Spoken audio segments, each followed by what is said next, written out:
Number 31 in the 42 Ideas in Leadership comes to us from James Clausen, specifically his book, Level 3 Leadership, Getting Below the Surface, the second edition. Now, the leadership point of view has three elements: seeing what needs to be done, understanding the underlying forces at play in a situation, and initiating action to make things better. This is the leadership point of view, the LPV. The leader has three skills or three objectives: influencing others, designing the organization, and selecting a strategy. And this feeds in. So we've got three elements together which are interrelated: leadership, change, and strategy. This brings us on then to the diamond model of leadership in the book Level 3 Leadership, which has four elements: the self, and when we talk about self, we're talking about the leader; others, which would be the followers; the organization; and the task or the objective.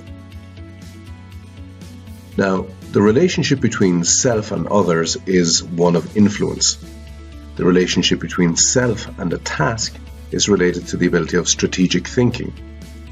The leader has to manage change in the relationship between the task and the organization, and then it's about employee bonding when we're talking about the connection between others and organization.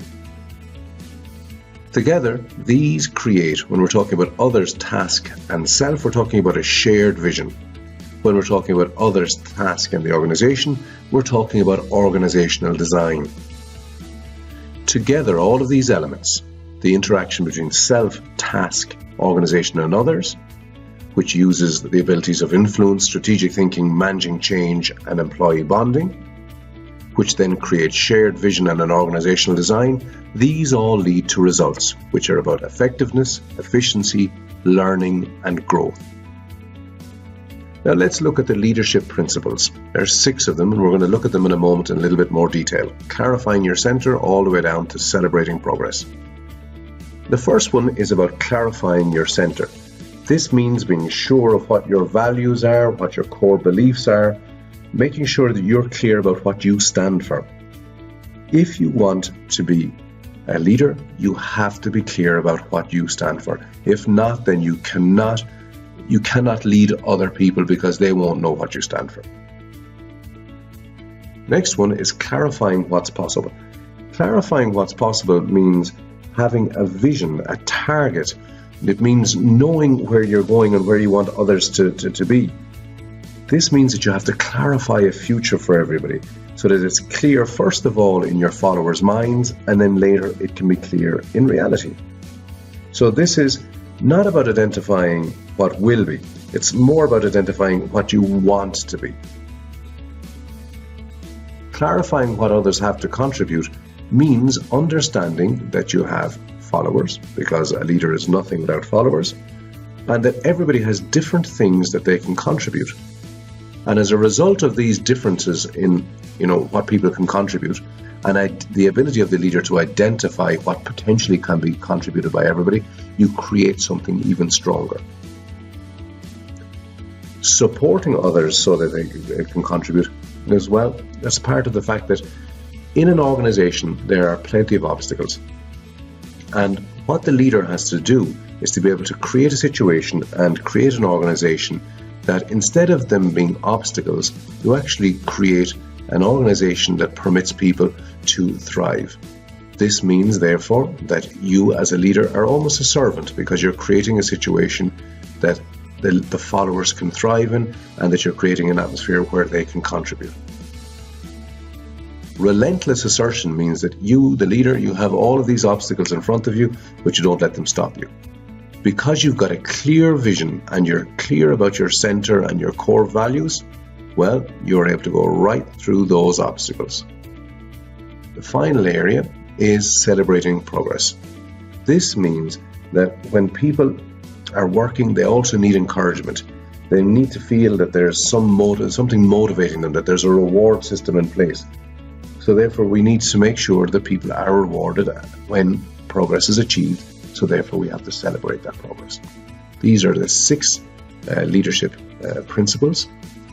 And these are connected then to the levels of management. So the book title Level 3 Leadership refers to this. Level 1, 2 and 3, which is body, mind and heart. We start off by looking at the body, which is behavior and what people do. Then we look at what people think, which is the cognitive elements, and then their values are related to their heart. These are their values, their assumptions, their beliefs, their expectations, the vibes, as Klausen refers to them, and thoughts at the level below that, and then the behavior, as I said already, is the body and what the body actually does. Level 3 influence is about these 6 elements: clarifying what you want, observing others' values, assumptions, beliefs and expectations, confirming them, then establishing a time to see how people can react and change, and then coaching people to the best of your skills using the correct language, so you have to be a good communicator, listening to them and inviting them to contribute. And then you need to also learn what you need. So this is where we're talking about self and the ability, the need to develop yourself to become a better coach. Then you assess their progress and you continue to move on. All of these elements of level 3 leadership lead to these 8 ideas. Leadership is an ability and it's a willingness to influence others to do what you want them to do voluntarily, so that they do what you want them to do voluntarily. Leadership is also about change, and you need to be persistent in this, so in developing new habits and routines, not just for the organization, not just for your followers, but also for yourself. Leadership is also about ethics and moral behavior. You must take a moral stand if you want to be a leader. Next thing related to your core beliefs and clarifying your core means that leadership and personal leadership emanates from your central beliefs, your core values and your assumptions. You have to be clear about them. Motivating leadership is also about a function. It's a function of clear, compelling vision of what could be. And interpersonal leadership skills, they're based on respect for competency, a trust in consistent caring, fair exchanges, and a genuine willingness to be influenced. Finally, the last 2 areas here are level 3 leaders are effective strategic thinkers, and they're primarily leaders of themselves. So before we lead others, we had to actually lead ourselves. These are the 3 levels then of the 3-level leadership: the body, the mind, and the heart. This is Level 3 Leadership by James Clausen. This is number 31 in our 42 ideas on leadership.